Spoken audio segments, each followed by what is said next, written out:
মাছ মাংস খেয়ে শিশুরা হিংস্র হয়, বিক্রি বন্ধ করব। বাংলায় ইস্তেহারের আগেই বিজেপির হাস্যকর ঘোষণা। নতুন যুগের রাজনীতিতে সমস্যার সংজ্ঞাই বদলে গিয়েছে। আগে ভাবা হতো শিশুদের হিংসাত্মক প্রবণতা তৈরি হয় দারিদ্র্য, বেকারত্ব, পারিবারিক অশান্তি কিংবা সামাজিক বৈষম্যের মতো বাস্তব সমস্যাগুলো থেকে। এখন শোনা যাচ্ছে আসল বিপদ নাকি রাস্তার ধারে খোলা মাছ মাংস দোকান।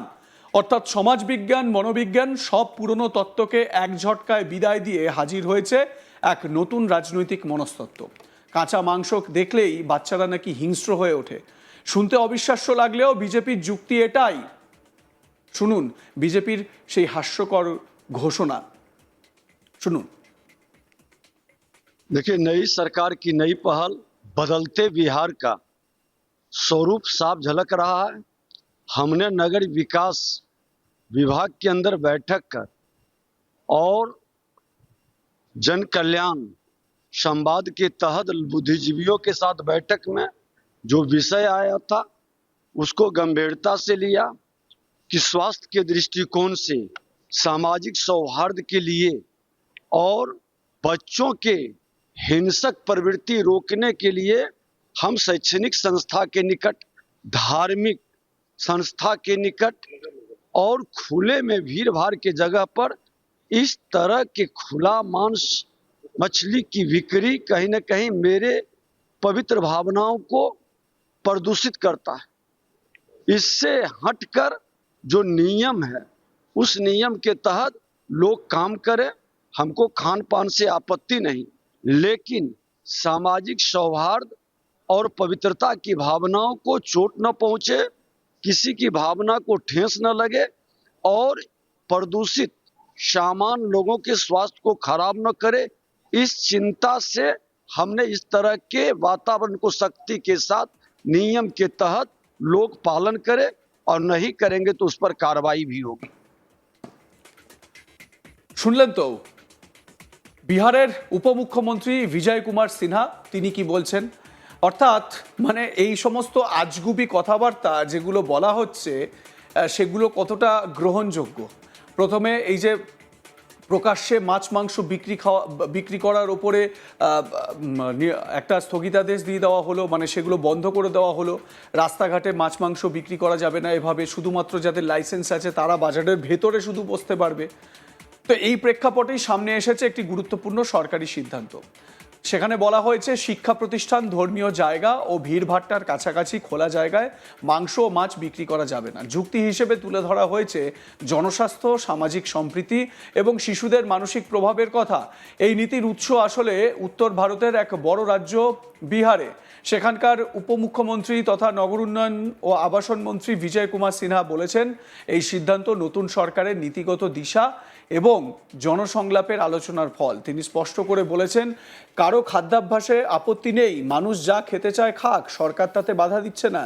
কিন্তু খোলা জায়গায় বিক্রি করলে নাকি পবিত্রতার অনুভূতি আঘাত পায়, পরিবেশের শুচিতা নষ্ট হয় এবং শিশুদের মধ্যে হিংসাত্মক প্রবণতা তৈরি হতে পারে। অর্থাৎ সমস্যা খাবার নয়, সমস্যা তার দৃশ্যমানতা। খেতে পারেন কিন্তু প্রকাশ্যে নয়, কিনতে পারেন কিন্তু নিয়ম মেনে। এই সূক্ষ্ম পার্থক্যটাই আসলে রাজনৈতিক সিদ্ধান্তের আসল মর্ম। এখানেই ব্যঙ্গের জায়গাটা সবচেয়ে তীব্র। কারণ যখন বলা হয় আমরা খাবার বন্ধ করছি না, শুধু খোলা জায়গায় বিক্রি নিয়ন্ত্রণ করছি, তখন সেটিতে শুনতে যুক্তিসঙ্গত মনে হয় কি? কিন্তু একই সঙ্গে যখন পবিত্রতা অনুভূতির কথা জুড়ে দেওয়া হয় তখন বোঝা যায় বিষয়টি নিছক স্বাস্থ্যবিধির মধ্যে সীমাবদ্ধ নেই। কারণ স্বাস্থ্যবিধি মানে পরিষ্কার পরিচ্ছন্নতা, লাইসেন্স, মান নিয়ন্ত্রণ, এসব। কিন্তু অনুভূতি ও পবিত্রতা শব্দ দুটি প্রশাসনিক নীতিতে ঢুকে পড়লেই সেটি সাংস্কৃতিক রাজনীতির অংশ হয়ে যায়। সরকার বলছে লাইসেন্সপ্রাপ্ত দোকানে নিয়ম মেনে বিক্রি করলে কোনো সমস্যা নেই। শুনতে খুব আধুনিক নগর নীতির মতো, কিন্তু বাস্তব প্রশ্ন হলো ছোট ব্যবসায়ীরা কি এত সহজেই নিয়ম মানতে পারবেন? যে ব্যবসায়ী, যে মাছ ব্যবসায়ী বাজারে একেবারে রাস্তার ওপর তার মাছ নিয়ে বসেন প্রত্যেক দিন, তার তো বাজারের ভেতরে দোকানটি পাওয়ার বা ওই স্টলটা পাওয়ার অত টাকা নেই।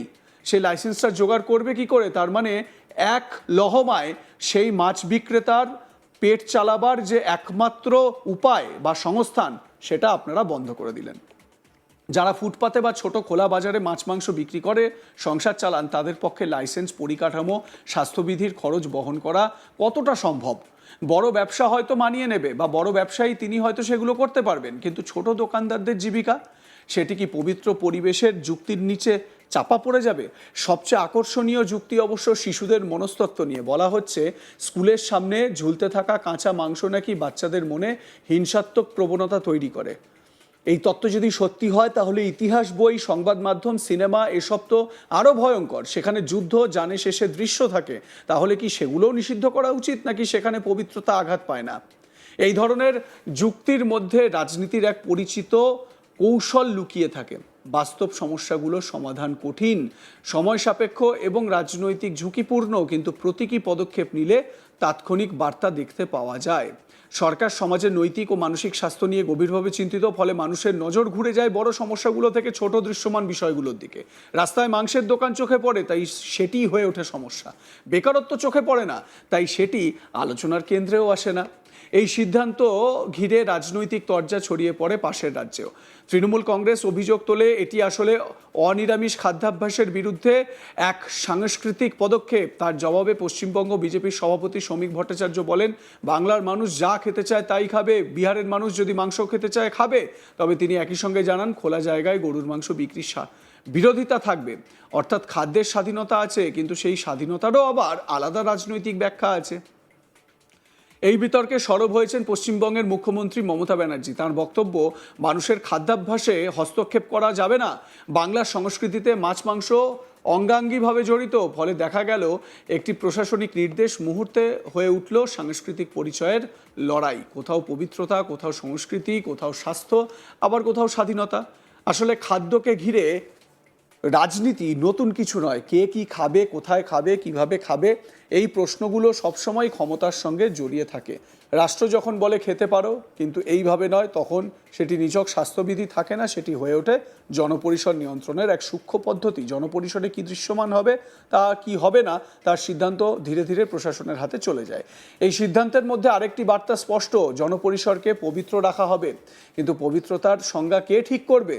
একজনের কাছে যা অপবিত্র, অন্যজনের কাছে সেটি অস্বাভাবিক জীবনযাত্রা।